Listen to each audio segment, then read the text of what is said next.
Good day, kids! I am your virtual teacher and I'm here to teach you math. So for our lesson for today, I'm going to discuss about rounding off numbers.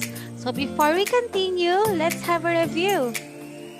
If we skip numbers by tens, 128 is nearer to blank than blank. 128 is nearer to 130 than 120. Next, 299 is nearer to blank than blank. 299 is nearer to 300 than 290. How about the third one? 218 is nearer to blank than blank.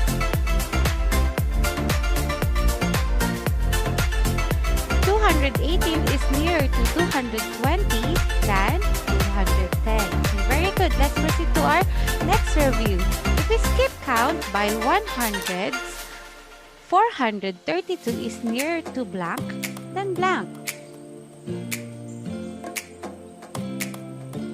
432 is nearer to 400 than 500. Second one, 734 is nearer to blank than blank. 734 is nearer to 700 than 800. 245 is nearer to blank than blank.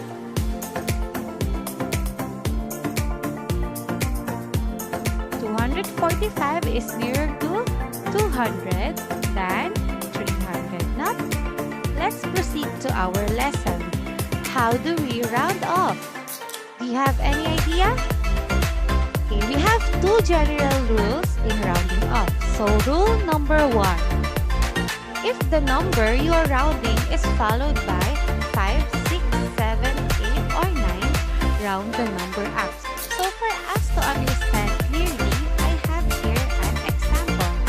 19,345 is going to round it off to the nearest 10,000. So, what digit is in the 10,000s place? It is the digit 1. Who is following the digit 1? It is the digit 9. So, according to rule number 1, if the number you are rounding is followed by 5, 6, 7, 8, or 9, we're going to round up the number. In rounding up, we're going to add 1 in the digit that we're going to round off. So, 1 will become 2. 1 plus 1 is equal to 2. Then, the rest of the digit is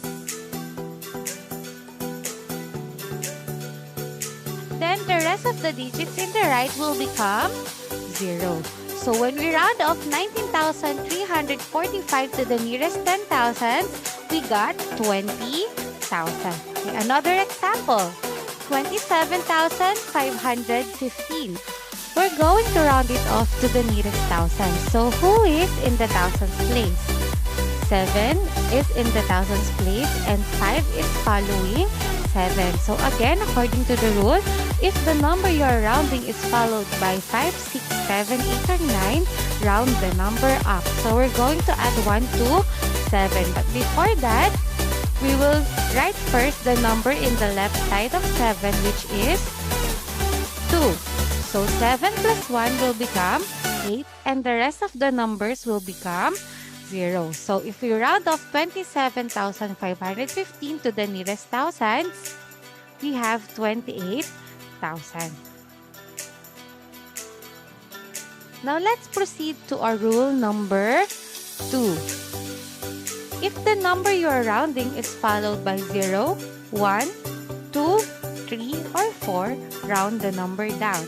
So for us to understand it clearly, I have here an example. So 70,345, we're going to round it off to the nearest 10,000. So who is in the 10,000s place? It is the digit 7. And who is following the digit 7? 0. So according to the rule, if the number you are rounding is followed by 0, 1, 2, 3, or 4, round the number down. How are we going to round down? We will just copy the number. So 7 will also be 7, then the rest of the number will become 0. So if we round off 70,345, we will get 70,000. Another example, 31,415, we're going to round it off to the nearest thousand. So who is in the thousands place? It is the digit 1. Who is following 1? It is the digit 4. So according to the rule number 2, if the number you are rounding is followed by 0, 1, 2, 3, or 4, round the number down. So again, you will just copy the number. The number in the right is, the number in the left is 3. Then 1 will still become 1. Then the rest will become 0. So if we round off 31,450 to the nearest thousand, we get 31,000. So I have here an activity for you. Round the following to the nearest thousands and then thousands. Okay, number 1, 72,654. Round it to the nearest thousands. The answer is 73,000. How about round it to the nearest 10,000s? The answer is 70,000. Number 2, 14,269. Round it to the nearest thousands.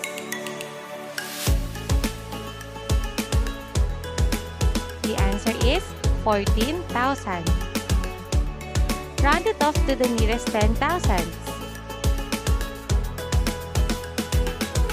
The answer is 10,000. Number 3, 89,541.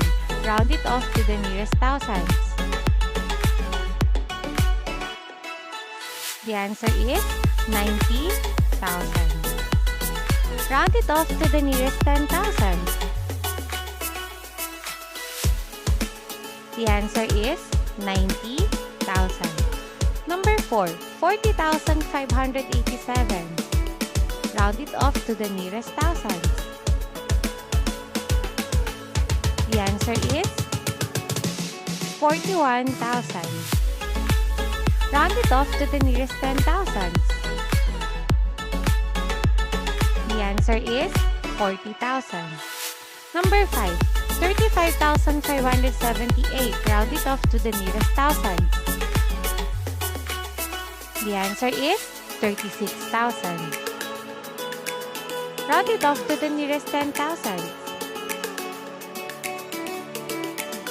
The answer is 40,000. So remember, if the number you are rounding is followed by 5, 6, 7, 8, or 9, round the number up. If the number you are rounding is followed by 0, 1, 2, 3, or 4, round the number down. Thank you for listening. Don't forget to like, share, and subscribe. Goodbye.